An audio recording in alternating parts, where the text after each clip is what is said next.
3rd District Councilor Mocha Uson, Senator Bongo, Elect Governor Susan Yap, Aspiring Senator Philip Salvador, Manila Councilor Rick Ibay,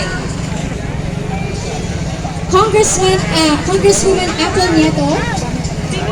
Congressman Ed Lopez, Incumbent Councilors Elmer Tar and Lou Veloso,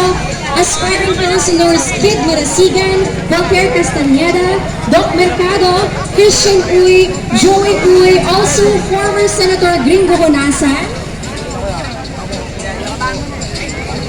Also, thank you po to Senator Francis Tolentino, Congressman Rodante Marcoleta, Senator Robin Padilla, Mayor Honey Lacuna, Vice Mayor Yul Servonieto, Senator Ronald Bato de la Rosa, Aspiring Manila Mayor